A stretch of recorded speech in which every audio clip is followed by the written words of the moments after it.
Hello guys, welcome to Anil Nair classes. Myself Venkatesh Parmanchala. ఈరోజు bit of the day.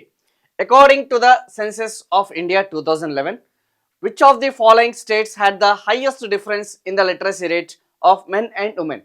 అంటే స్త్రీలు మరియు పురుషుల మధ్య ఉన్న అక్షరాస్యత అంతరం అనేది ఏ రాష్ట్రంలో అధికంగా ఉంది అని చెప్పేసి అడిగాడు. లైక్ ఫర్ ఎగ్జాంపుల్, మన జాతీయ అక్షరాస్యత ఎంతమ్మా? మన జాతీయ అక్షరాస్యత వచ్చేసి 3/4. అట్ ద సేమ్ టైం మన యొక్క స్త్రీలకి సంబంధించిన అక్షరాస్యత ఎంత? 2/3. అండ్ పురుషులకి సంబంధించిన అక్షరాస్యత వచ్చేసి మనకి ఆల్మోస్ట్ మనకి 4/5 అనేది ఉంది. పురుషులకి సంబంధించిన అక్షరాస్యత ఎంత ఉంది? 4/5 అని చెప్పేసి ఉంది.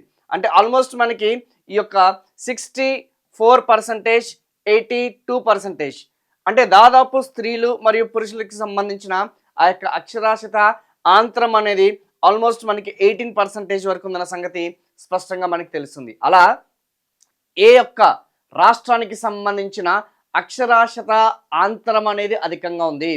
Highest male to female literacy gap అనేది అత్యధికంగా ఉన్న రాష్ట్రం ఏందని అడిగాడు. సో రైట్ ఆన్సర్ వచ్చేసి రాజస్థాన్. అరౌండ్ 28% గ్యాప్ అనేది ఉంది.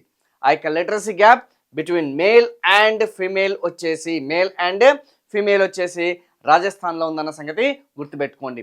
సో మీకు దీనికి సంబంధించిన ఫుల్ లెంత్ వీడియో కావాలి అనుకుంటే మన యొక్క అనిల్ నాయర్ క్లాసెస్కి సంబంధించిన ఆ యొక్క యూట్యూబ్ ఛానల్ని సబ్స్క్రైబ్ చేయండి, లైక్ చేయండి, వీలుంటే మిగతా వాళ్ళకి షేర్ చేయండి. ఓకే, ఇది కాకుండా మన యొక్క అనిల్ నాయర్ క్లాసెస్కి సంబంధించిన యాప్లో general studies for all competitive examinations, Andhra Pradesh ఎవరైతే central government, state government prepare అవుతున్నారో, తెలంగాణకి సంబంధించిన state government, central government examinations prepare అవుతున్నారు, తెలుగు మీడియం వాళ్ళకి, ఇంగ్లీష్ మీడియం వాళ్ళకి bilingual classes along with the test series అని చెప్పేసి కూడా మనకి అవైలబుల్గా ఉంది. ప్లీజ్ డౌన్లోడ్ అనిల్ నాయర్ క్లాసెస్కి సంబంధించిన యాప్.